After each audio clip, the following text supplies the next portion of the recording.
Continúe en sintonía con la Palabra del Domingo, con el teólogo David Kapkin.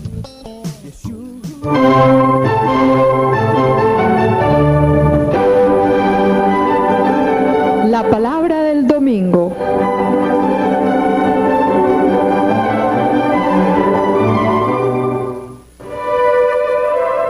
A cargo de David Kapkin, servidor del Evangelio. Una lectura y explicación de los textos bíblicos de la liturgia católica dominical.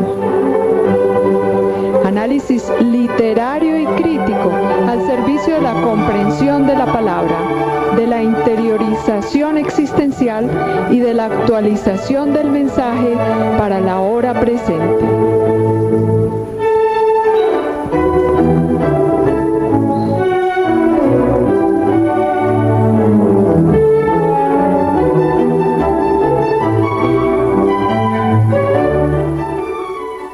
Queridos oyentes, hemos avanzado bastante ya en el tiempo ordinario.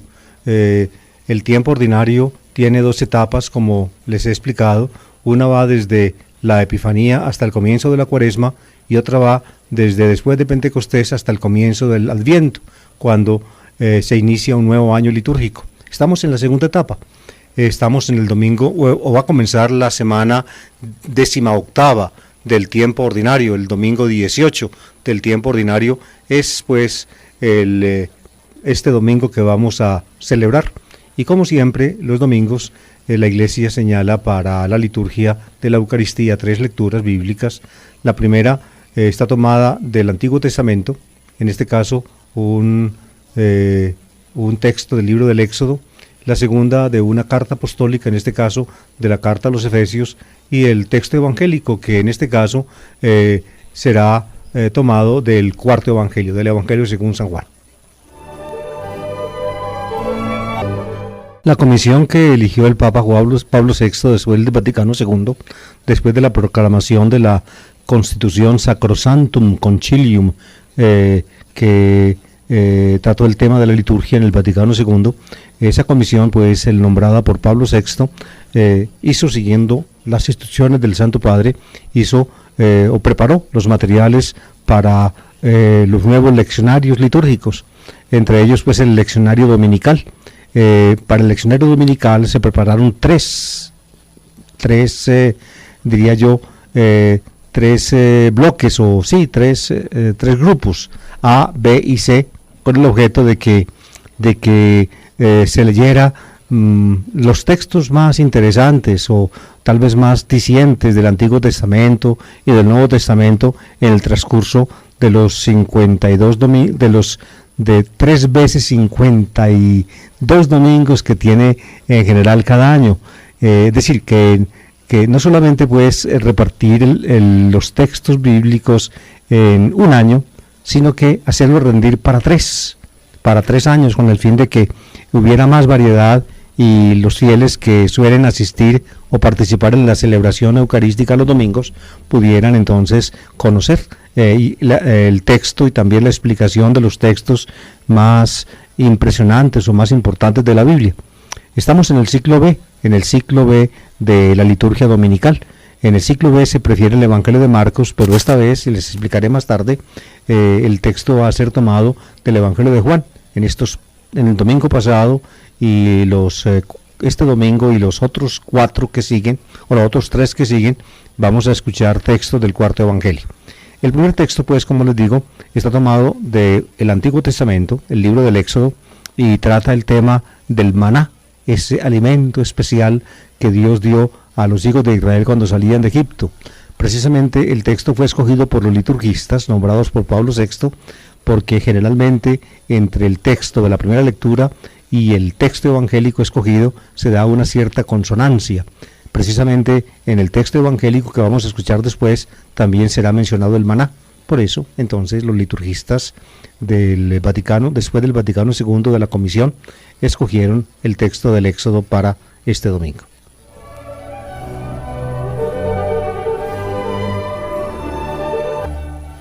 Para que entiendan, queridos oyentes, el contexto histórico que crean los redactores bíblicos en el libro del Éxodo, Les voy a dar una breve explicación. Salen pues los israelitas de Egipto en la noche de Pascua, en la noche entre el día 14 y el día 15 de Nisán, como se llaman esos días en el calendario posterior israelita, después de celebrar pues la fiesta o la comida pascual, y salen en dirección al mar, hacia el oriente, hacia la tierra que Dios les había prometido a los patriarcas. Tienen que atravesar o tienen que recorrer un vasto territorio entre el lugar donde vivían y lo que llama la Biblia el mar de los juncos o el mar Yam Suf, que generalmente solemos decir nosotros el mar rojo. Pues bien, en el transcurso de esa primera parte del itinerario, entonces ocurre el episodio, o se sitúa el episodio que a continuación les voy a leer.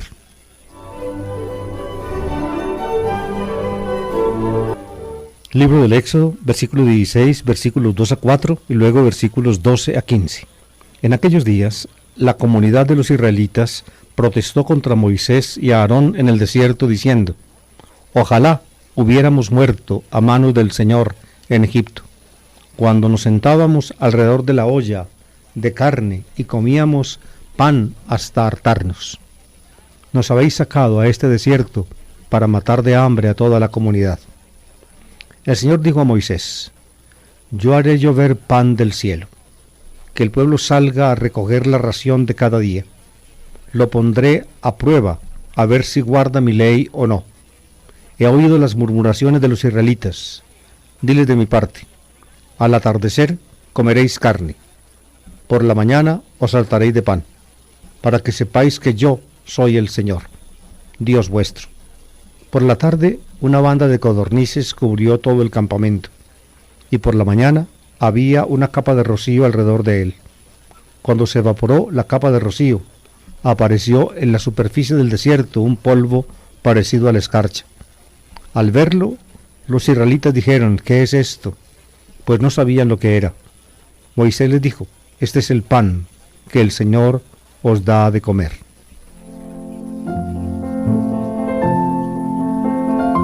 El camino de la libertad, queridos oyentes, es duro y difícil. Han sido pues los hijos de Israel liberados de la esclavitud, de la servidumbre, y deben encaminarse hacia la libertad.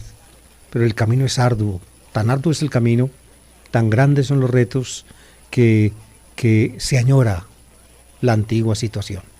La antigua situación de esclavos les trae a ellos en medio del desierto, cuando no tienen comida ni bebida, les trae a ellos recuerdos en alguna forma alegadores, que quizá los hacen, digamos, desear de nuevo estar en Egipto.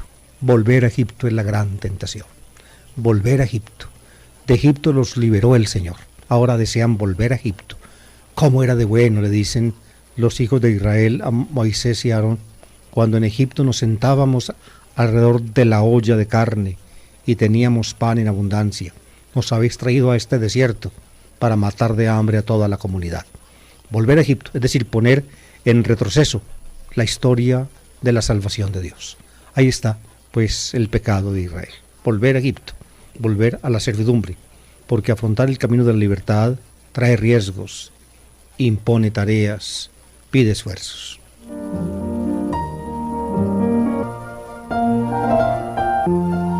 Esto que les he dicho es el núcleo de una interpretación simbólico-existencial de un autor reciente, se llama Eugen Drewermann, un alemán.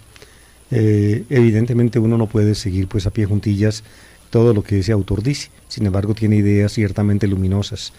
A partir de estos relatos del Éxodo se puede en alguna forma colegir lo que la propia investigación psicológica y existencial en la filosofía muestra como tarea de los seres humanos. El ser humano tiene como tarea alcanzarse en alguna forma a sí mismo, llegar a ser lo que es. La tarea es llegar a ser lo que es, acreditar en por la decisión lo que a uno le ha sido encomendado como don. Más o menos esa sería como la explicación. Y de esa manera entonces este autor interpreta todo el hecho del Éxodo en esas categorías simbólico-existenciales. Y en realidad pues el resultado de la interpretación es halagador, es hermoso y puede resultar muy diciente a la gente de hoy. Pero pienso yo, no podemos simplemente quedarnos en ese nivel. Creo yo que las cosas de Dios tienen un nivel o alcanzan un nivel más profundo. Pues bien, cuando protestan pues los israelitas contra Moisés y Aarón porque los sacaron de junto a las ollas llenas de carne, donde también había pan para comer, y los llevaron al desierto a morir de hambre. Cuando protestan, Dios entonces interviene. Le dijo el Señor a Moisés: yo haré llover pan del cielo, que el pueblo salga a recoger la ración de pan. Lo pondré a prueba para ver si guarda mi ley o no. Pues bien, Dios les va a dar el pan que no tienen. Y no solamente el pan, como añoran las ollas de carne alrededor de las cuales se sentaban en Egipto, también les dará carne. Y evidentemente así fue, según cuenta el texto. Dice Dios: al atardecer comeréis carne y por la mañana os hartaréis de pan. Pues bien, por la tarde una banda de codornices cubrió el campamento. Son pequeñas gallinitas, ustedes las conocen. Y seguramente pudieron atrapar los israelitas codornices y preparar seguramente alimentos con ellas. Y por la mañana, después de pasar la noche, quedó sobre la superficie del desierto una escarcha, como rocío, y cuando se evaporó la escarcha quedó como un polvo blanco. Los israelitas, dice la Biblia, preguntaron: Manú, ¿qué es esto? Y de ahí viene el nombre que en la tradición española se da al hecho, maná, el maná. ¿Qué es esto? Es decir, la pregunta de Israel ante ese fenómeno del polvo blanco sobre la superficie del desierto que quedó después de la evaporación del rocío, la pregunta, Manú, ¿qué es esto?, le da pues el nombre a ese pan nuevo que Dios les da, pan del cielo. Lo llama aquí el texto bíblico, pan del cielo. La palabra pan del cielo, queridos oyentes, es ambigua. ¿Por qué? Porque puede ser o pan celestial, pan de Dios, o puede ser pan que viene del cielo. El término se presta para una y otra interpretación. En algún salmo de la Biblia se interpreta como pan de los ángeles, se dio pan del cielo, pan de Dios. Y Jesús en el Evangelio, como vamos a escuchar más tarde, corrige esa interpretación. En el fondo el maná del desierto no es pan del cielo, es pan común y corriente. Por eso, dice Jesús, lo tenían que recoger, y la Biblia lo supone, todos los días. Todos los días salían los israelitas y recogían la ración del día. No podían recoger más porque se corrompía. Tenían que recoger la ración del día, y así pues tuvieron los israelitas saliendo de Egipto carne y pan, es decir, lo que añoraban de Egipto. El deseo de ellos de echar para atrás la historia salvífica pues se ve, digámoslo así, impedido. Sin embargo, el corazón de Israel siempre será, y eso lo muestra todo este texto de la travesía del desierto y toda la historia, será proclive a la infidelidad a Dios, a no reconocer los dones, como en este caso, fíjense, a interpretar en la forma más aviesa y más absurda el acontecimiento de salvación.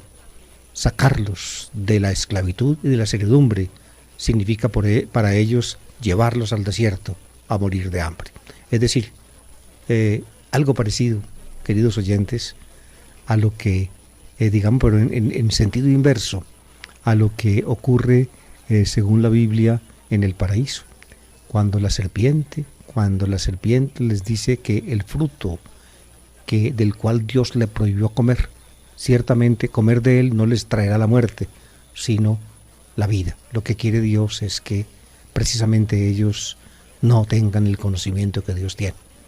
En el fondo, pues, en esta realidad humana y también de Israel frente a Dios, en esta actitud humana frente a Dios, siempre se da una culpable tergiversación de la voluntad y del designio divino.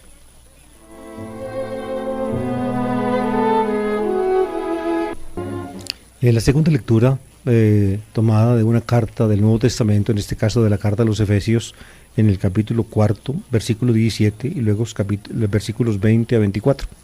Hemos estado leyendo pedacitos de la carta a los Efesios ya hace como 3 domingos. Ese es el proceder de la comisión de liturgistas que escogió los textos para los leccionarios bíblicos. La segunda lectura de los domingos va seleccionando textos de las cartas, empezando por la más larga, que es Romanos, luego Corintios, en fin, después Efesios, en fin. Ahora pues le tocó el turno a la carta a los Efesios. Ya les expliqué.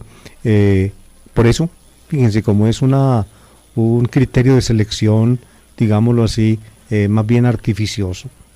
Tomar las cartas de Pablo e ir tomando textos de ellas, los más selectos, desde Romanos hasta la última. Entonces, evidentemente, es muy difícil, porque no fue intentado encontrar la concordancia entre el texto intermedio de las lecturas, el texto de la carta, con los textos del Antiguo Testamento y el texto evangélico.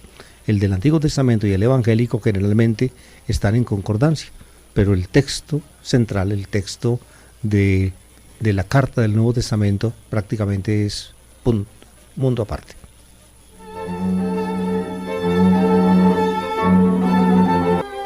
Dice así: hermanos, esto es lo que digo y aseguro en el Señor, que no andéis ya, como es el caso de los gentiles, que andan en la vaciedad de sus criterios. Vosotros, en cambio, no es así, como habéis aprendido a Cristo, si es que es Él a quien habéis oído, y en Él fuisteis adoctrinados, tal como es la verdad en Cristo Jesús. Cristo os ha enseñado a abandonar el anterior modo de vivir, el hombre viejo, corrompido por deseos de placer, y renovaros en la mente y en el espíritu. Dejad que el espíritu renueve vuestra mentalidad, y vestíos de la nueva condición humana, creada a imagen de Dios, justicia y santidad verdaderas.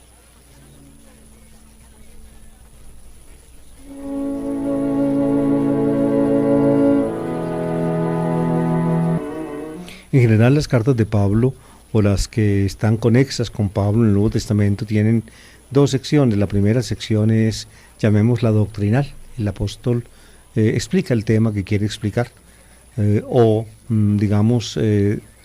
trata, aunque no sea un tema, trata de los asuntos que quiere tratar, y en la segunda parte da los consejos. Y los consejos, las amonestaciones, es lo que se llama el Nuevo Testamento parenesis, de un verbo griego que significa exhortar, amonestar, la parenesis. Este pedacito que leímos está en el capítulo 4 de la carta a los Efesios, donde precisamente desde el comienzo empieza la parte parenética, es decir, exhortatoria de la carta. Aquí pues va a exhortar a los lectores. Los lectores de Efesios son básicamente personas antes, es decir, no de origen judío. Probablemente en las comunidades del Asia Menor, donde se sitúan estas cartas de Colosenses y Efesios, probablemente en estas comunidades había todavía cristianos venidos del judaísmo directamente, como era por ejemplo Pablo, y aún el autor de esta carta, el de autor deuteropaulino, que en nombre de Pablo escribe la carta. Pues bien, lo sabía, pero básicamente el grueso de las comunidades cristianas del Asia Menor, en Éfeso y ciudades circunvecinas como Esmirna, como Pérgamo, como Tiatira, como la Odisea, en fin, en el Apocalipsis, el libro del Apocalipsis de Juan, al final del Nuevo Testamento, encontramos la mención de las principales ciudades del Asia Menor, donde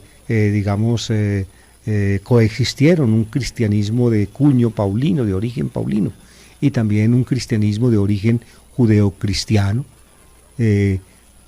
con el cual hay que conectar con toda verosimilitud en la evolución de la tradición joánica, que finalmente pues se configura en el cuarto evangelio y en las cartas que solemos llamar cartas de Juan.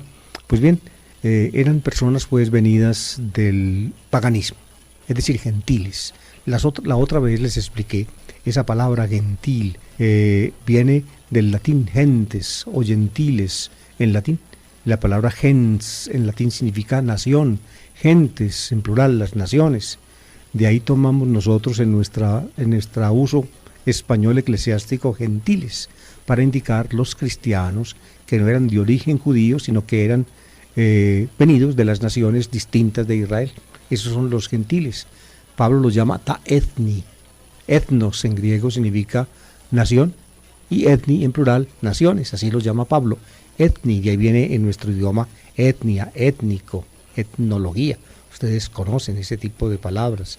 Son palabras pues del lenguaje culto, pero se usan perfectamente en nuestra lengua. Los gentiles, es decir, cristianos de origen no judío. Pues bien, dice, esto es lo que os digo y aseguro en el Señor, que no andéis ya, como es el caso de los gentiles, que andan en la vaciedad de sus criterios. Los gentiles, pues, que no se han hecho cristianos, andan en la vaciedad de sus criterios. Eso los caracteriza, es decir, no tienen criterio para andar.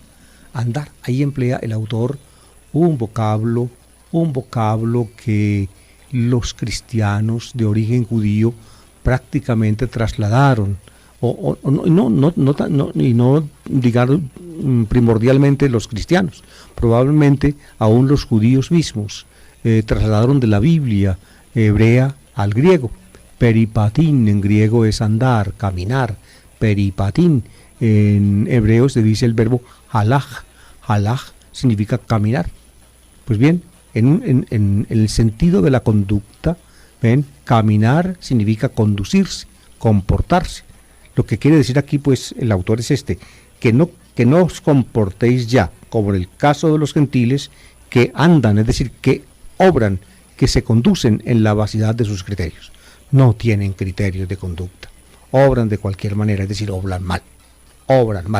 Y en varias partes de esta carta y de otras cartas, el apóstol y luego los herederos del apóstol, como es el autor de Efesios y el de Colosenses, van a destacar ante todo tres de las conductas reprochables que se apreciaban en los gentiles, en el comportamiento de la gente de las naciones fuera de Israel, y eran lo que llama Pablo y luego estos autores, pornía, acatharsia y pleonexía. Ahí están la tríada de los grandes vicios del mundo de las naciones. Pornía, es decir, la fornicación o prostitución. ¿Ven? Ustedes saben que eso ha existido toda la vida. O si no, hacen una pasadita ustedes por allá por ciertos puntos de Medellín y verán. La acatharsia, la impureza. Acatharsia y pleonexía. La pleonexía es la avaricia, es decir, el deseo de tener riquezas.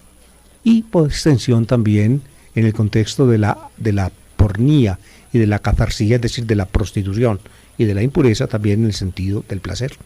Pues bien, que andan en la vaciedad de sus criterios, es decir, que se dedican, no tienen criterios para actuar, obran de cualquier manera.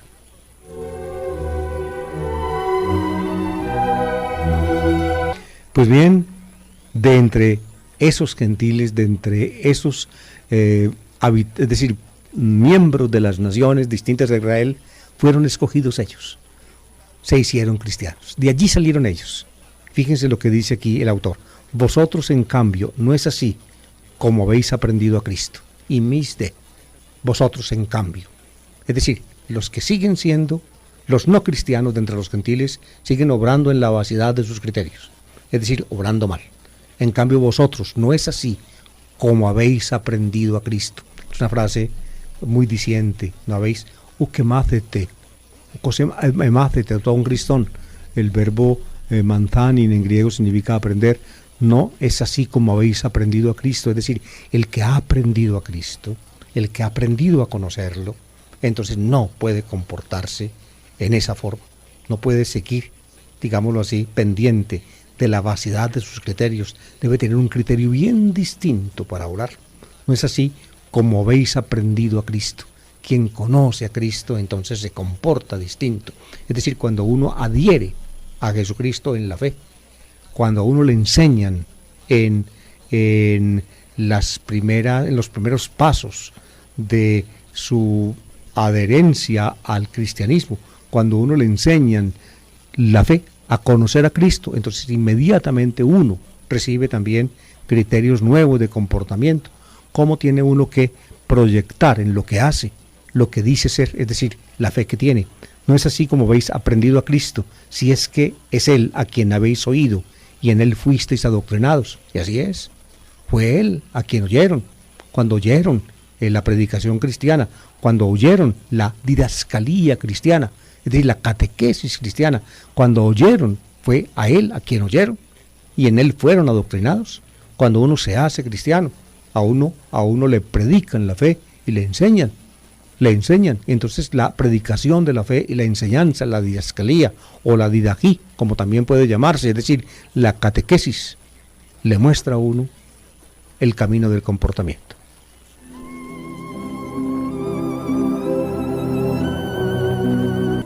Y fíjense cómo termina en el segundo párrafo. Cristo os ha enseñado, ¿ven?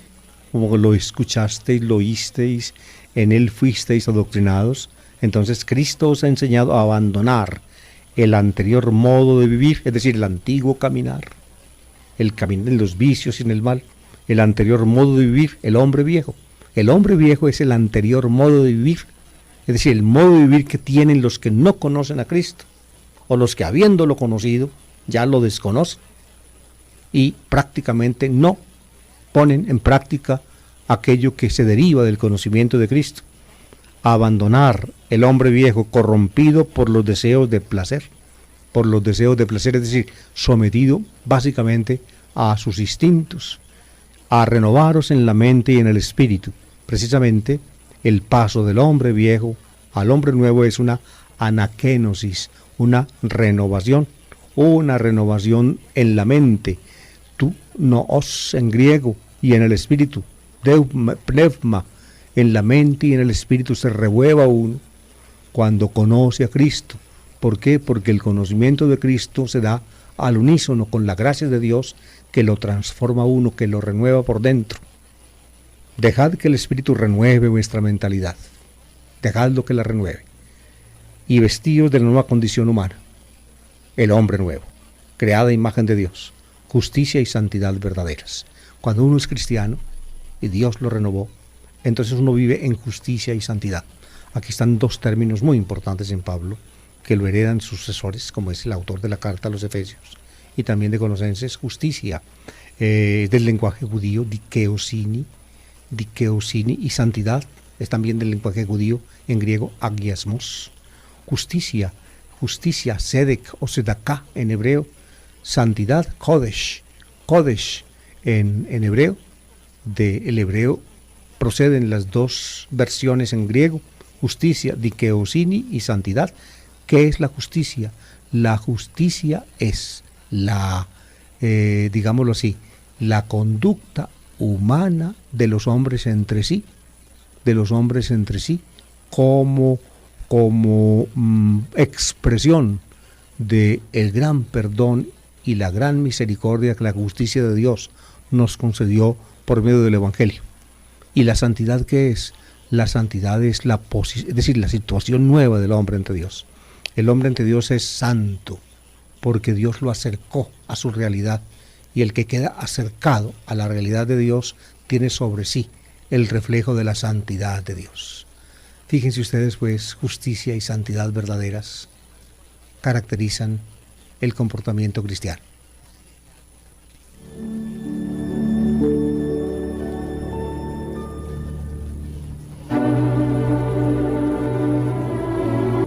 Y llegamos al texto evangélico.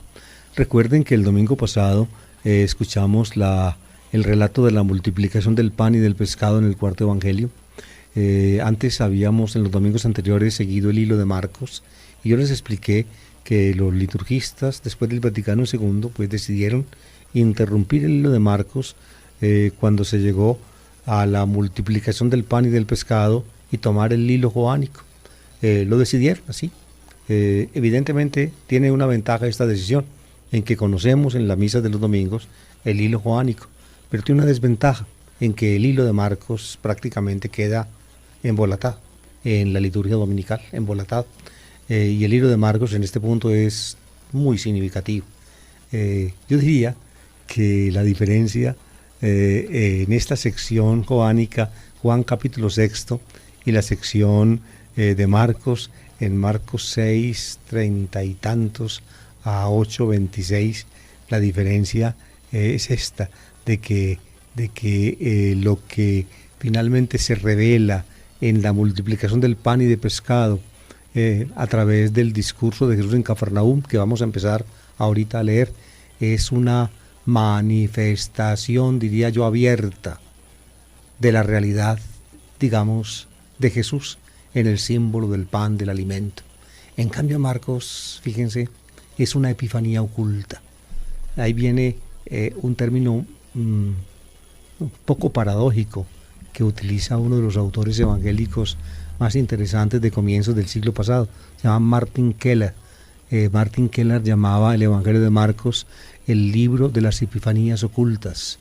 Das Buch der geheimen Offenbarungen, el libro de las epifanías ocultas, porque en Marcos Jesús se manifiesta. Los discípulos no entienden, pero quien puede entender, ve en Jesús o puede apreciar en Jesús el destello de lo divino. El libro de las epifanías ocultas. No se manifiesta abiertamente, en Juan sí. En el Evangelio de Juan se manifiesta abiertamente, como vamos ahora a escuchar. En cambio en Marcos, fíjense, tanto en Juan como en Marcos, la dirección de los textos va a decir que Jesús es el pan de la vida. En Juan lo dice explícitamente, en Marcos hay que entreverlo.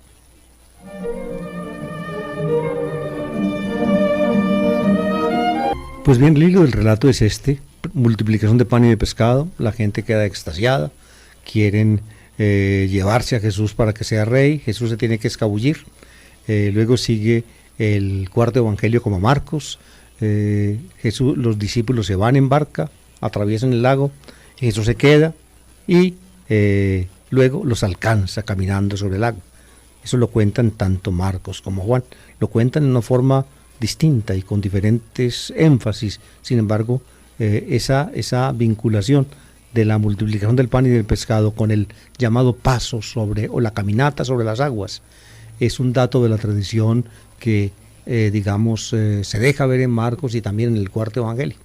En ambos, las dos tradiciones, la que llega a Marcos y la que llega al cuarto evangelio, tenían exactamente el mismo dato. Pues bien, en Marcos sigue otros episodios y en el cuarto evangelio sigue un gran discurso. El gran discurso de Cafarnaúm, donde se va a interpretar lo ocurrido en la multiplicación del pan y del pescado. Lo ocurrido en la multiplicación del pan y del pescado es un signo. La gente vio el signo y lo interpretó mal, porque pensó, es un rey, vamos a hacerlo rey. ¿Por qué? Porque comieron. ¿Qué mejor rey que el que da comida? Ustedes ven, están materializando el signo. Lo importante para ellos es la comida. ¿Ven? En cambio, Jesús les va a explicar que tienen que ir más hondo en la lectura del signo.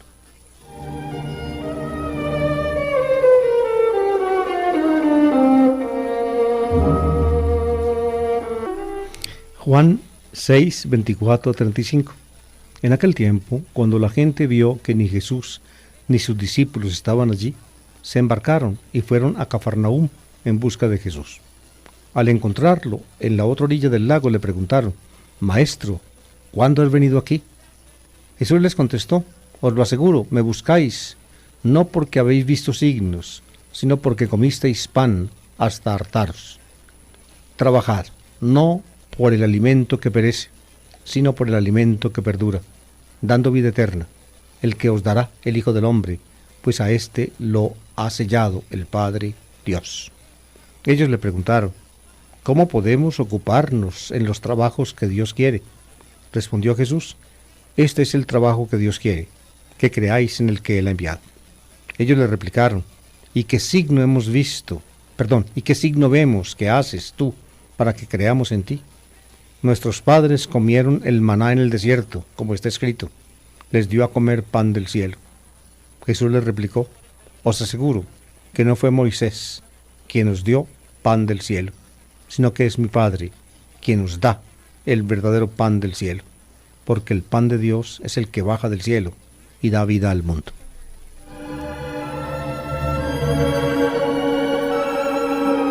Me quedó faltando un pedacito en la lectura, dice, sigue así. Entonces le dijeron, Señor, danos siempre de ese pan.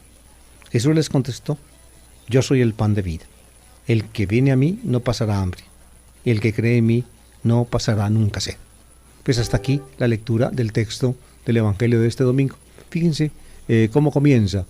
La gente se dio cuenta, allá donde Jesús multiplicó el pan y el pescado, que los discípulos se habían ido solos en la barca y que Jesús se había quedado.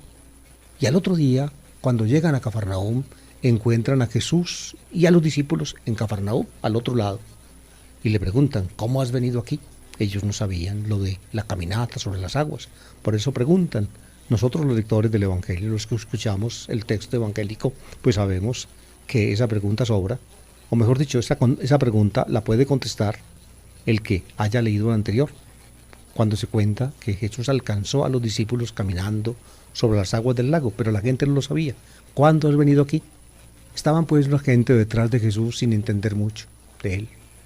Jesús inmediatamente entonces les toca el punto débil. Miren, ustedes me están buscando hace rato. Es cuando, antes del relato de la multiplicación, la gente había acudido al lugar porque habían visto los signos que había hecho con los enfermos, que los curaba. Estaban detrás de él, eran gente necesitada, y por eso detrás de él, cuando el hombre está movido por su necesidad y busca a quien le pueda ayudar, detrás de él. Y ahora, después de la multiplicación, todavía detrás de él, en Cafarnaúm, detrás de él. Entonces Jesús les toca el punto decisivo. Ustedes me están buscando, no porque han visto signos, sino porque comieron pan hasta quedar satisfechos.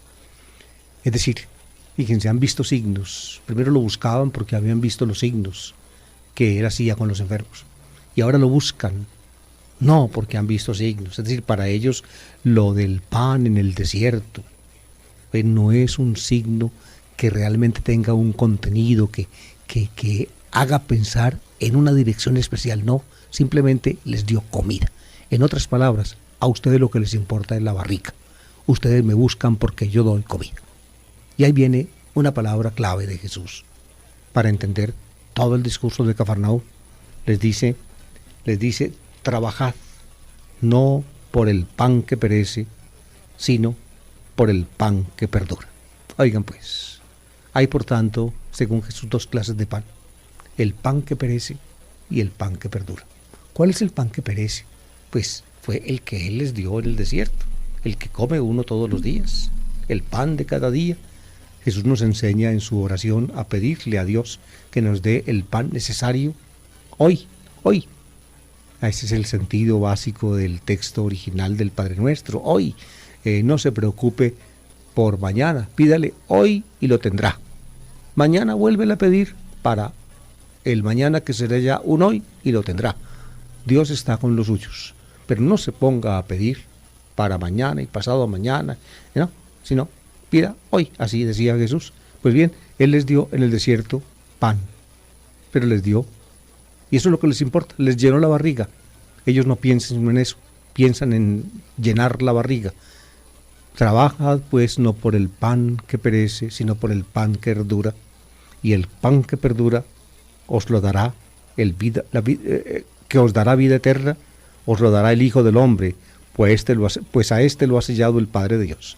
El pan que perdura, por tanto, lo da el Hijo del Hombre, que viene de parte de Dios, porque Dios ha puesto su sello en él.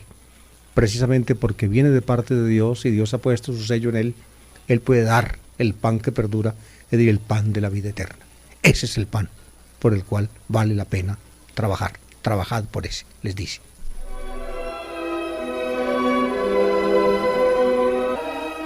Ellos medio entienden. Jesús ha hablado de trabajar por el pan que perdura, trabajar. Entonces le preguntan, bueno, ¿y qué es lo que Dios quiere que hagamos? ¿Cuál es el trabajo que Dios quiere que hagamos? Jesús habla de trabajar. Y oigan bien lo que les contesta Jesús. ¿Cuál es el trabajo que Dios quiere que ellos hagan? Oigan, respondió Jesús, este es el trabajo que Dios quiere, que creáis en el que Él ha enviado. No es por tanto ningún trabajo. No, simplemente creer. Creer, por tanto recibir. Creer es recibir. Porque el que Él ha enviado está allí, y entonces trabajar es creer en Él, es decir, simplemente recibirlo a Él. Oigan esto, queridos oyentes, recibirlo a Él, creer en Él, es el trabajo que Dios quiere. Le replicaron, ajá, pero ¿qué signo haces tú para que creamos en ti? Ellos hacen la relación entre el Hijo del Hombre, del cual les ha hablado Jesús, y Jesús mismo. En el fondo, pues, lo que Jesús les quiere decir es que crean en Él, que ese es el trabajo que Dios quiere. Y le dicen, pero ¿cómo te acreditas tú? ¿Qué signo te acredita?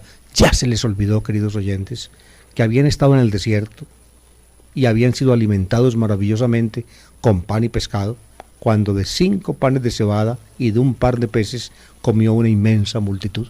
Ya ese signo se les había olvidado. Están pidiendo signos, más allá de ese. ¿Qué signo vemos que haces tú para que creamos en ti? Y empiezan a recordar la Biblia. Ellos son israelitas, hijos de Israel. Empiezan a recordar la Biblia, concretamente empiezan a recordar el episodio que escuchamos en la primera lectura. Le cuentan a Jesús, nuestros padres comieron del maná, el maná en el desierto, como está escrito, les dio a comer pan del cielo.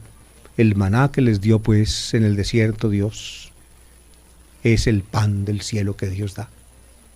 Ellos, ese es el signo que le mencionan a Jesús. ¿Qué signo vemos que tú haces para que creamos en ti? Nuestros padres vieron un signo maravilloso, porque en el desierto Dios les dio a comer pan del cielo, que es el maná. Y fíjense cómo desbarata entonces Jesús de un pincelazo esa idea. Jesús les replicó, os aseguro que no fue Moisés quien nos dio pan del cielo. En el fondo, pues, lo que quiere decir Jesús, que en el desierto no fue Dios el que los alimentó con el maná, sino Moisés. Oigan pues, Dios les dio a comer pan del cielo. ¿Ven? Pero fue Moisés, no Dios. Dice Jesús, no fue Moisés quien os dio, pero no fue Dios, sino Moisés, el que os dio pan del cielo. No, os aseguro que no fue Moisés quien os dio pan del cielo, sino que es mi Padre quien os da pan del cielo. En otras palabras, el alimento del desierto que les dio Moisés no es pan del cielo. El pan del cielo lo da Dios, Fíjense, Moisés les dio en el desierto el maná, les dio en pasado, pero ahora es el Padre quien nos da en presente pan del cielo. El pasado contrasta con el presente. El pan del pasado en el desierto que les dio Moisés no es pan del cielo. Ocurrió en el pasado, dio. Ahora es mi Padre quien nos da pan del cielo. Ahora Dios da pan del cielo. Mi Padre quien nos da el verdadero pan del cielo. Por tanto, fíjense, el pan en el desierto no es el verdadero pan del cielo. El verdadero, el auténtico pan del cielo. Lo que les dio en el desierto, pues, Moisés, el pan, era simplemente una aproximación, una indicación, diría yo, una insinuación de lo verdadero. Era como podríamos decirlo así, en un lenguaje criptoplatónico que tal vez se esconda en estas reflexiones del cuarto evangelista. Lo verdadero no es lo material y tangible, sino, como decía Platón, la idea. Quizá detrás, algunos autores piensan esto. Por ejemplo, así lo piensa, si mal no recuerdo, Bultmann en su comentario joánico, y también Dodd en su comentario de Interpretation of the Fourth Gospel, que es un libro muy significativo. De modo que el verdadero pan no es el pan que les dio Moisés. Toda la realidad, digámoslo así, que aparece fenomenal, no es la realidad verdadera. La realidad verdadera es, en la visión platónica de las cosas, es la idea, lo espiritual. Es mi Padre quien nos da el verdadero pan del cielo, porque el pan de Dios es el que baja del cielo y da vida al mundo. Jesús, pues, les empieza a hablar un lenguaje directo. Fíjense que aquí, en el cuarto evangelio, distinto de Marcos, la revelación en el discurso de Cafarnaúm es manifiesta. Aquí, destella con luz propia en Jesús el pan que Dios da, el verdadero pan del cielo. Ellos estuvieron comiendo en el desierto el pan que les dio Jesús, pero ese pan simplemente les llenó la barriga, pero ellos no intuyeron que en ese pan que Él les dio se estaba insinuando finalmente que el verdadero pan no era ese, sino el que les estaba dando el pan. El verdadero pan era Jesús. El pan que Dios da es el que baja del cielo y da vida al mundo. Cuando Jesús les dice eso, ellos todavía no alcanzan a entender. Y las preguntas que siguen haciendo indican su incapacidad de entender.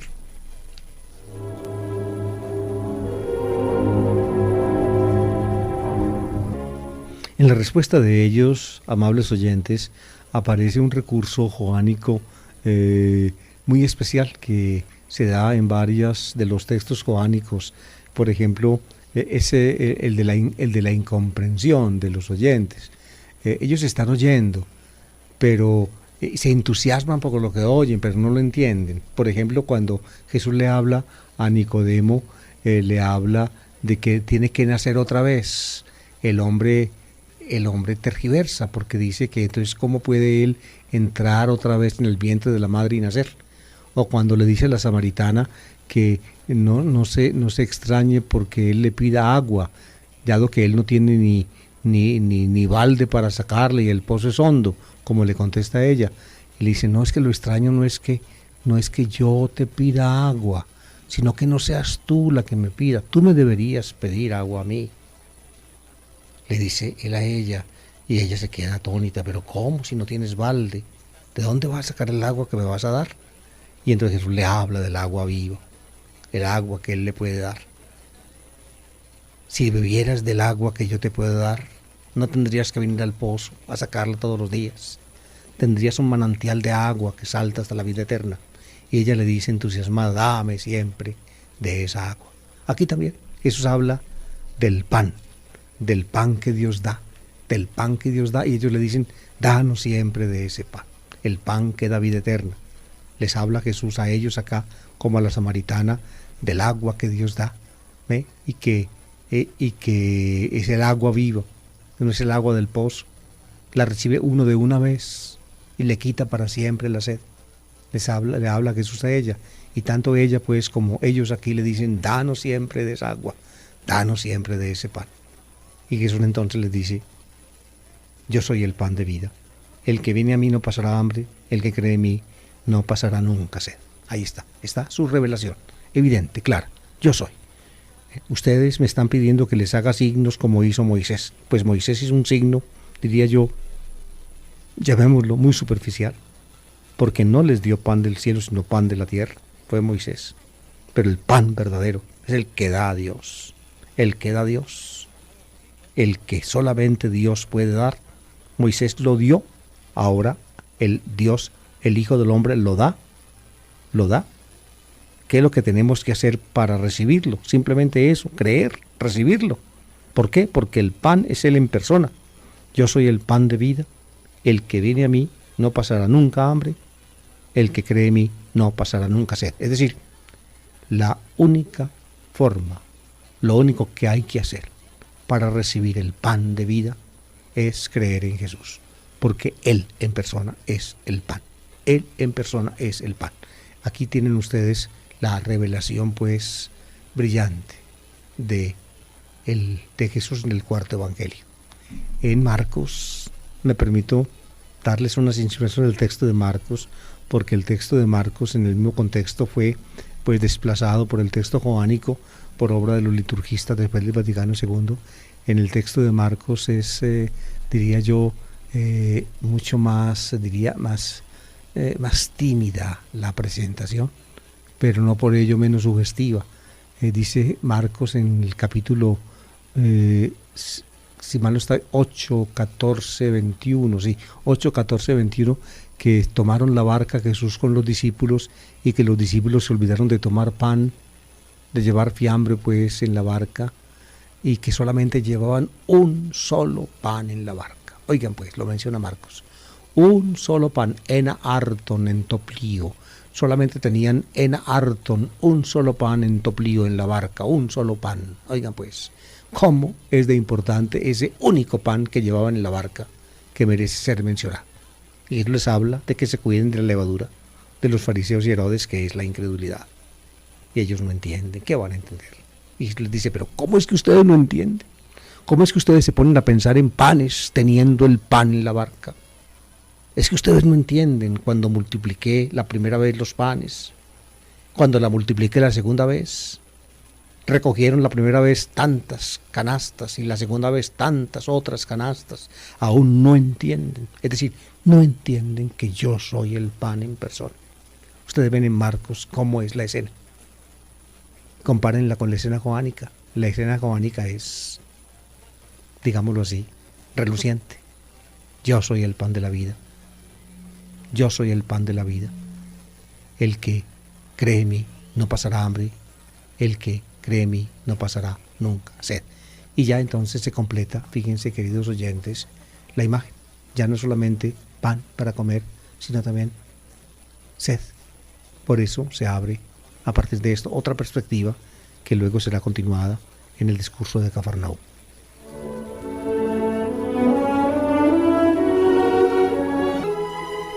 Hemos estado, queridos oyentes, hablando del lenguaje de la fe cristiana. Ustedes ven que el lenguaje de estas explicaciones es un lenguaje para iniciados, es decir, para personas que, digamos, han pasado el umbral de la fe, es decir, que están de la frontera de la iglesia hacia adentro. Para una persona que apenas esté en el umbral de lo religioso y que haya olvidado, por ejemplo, sus rudimentos cristianos, o se muestre escéptico ante ellos, este tipo de palabras no le pueden decir nada, le dicen muy poco. Este es un lenguaje para iniciados. Yo pienso que la iglesia actual tiene que tener dos lenguajes. Uno para los iniciados, de frontera hacia adentro, hacia el corazón de la iglesia. Y otro para los que están en la frontera o están fuera. Hay que hablar dos lenguajes diferentes. Fíjense, el punto común de ambos lenguajes es que para los que están de fronteras hacia adentro se les habla el lenguaje religioso, digamos, con su punta dirigida a Jesucristo, y se les presenta Jesucristo como el punto en que se condensa el anhelo religioso del hombre. Y cuando se abra de la frontera hacia afuera, se presenta el mensaje religioso para suscitar en el corazón de los seres humanos la gran cuestión, el gran anhelo de plenitud, que es Dios. Aquí se está hablando del lenguaje de símbolos. El símbolo básico es el pan, el alimento. El alimento. Los seres humanos tenemos en nuestro cerebro dispuesta la capacidad de saber o de interpretar o de entender los símbolos.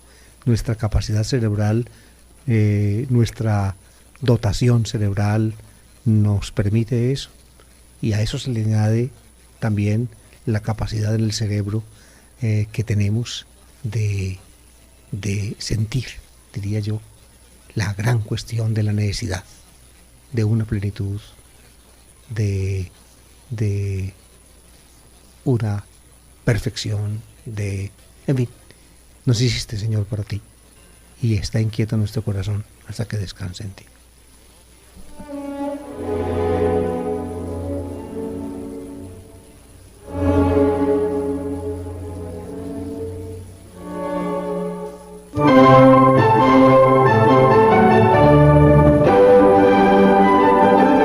La palabra del domingo.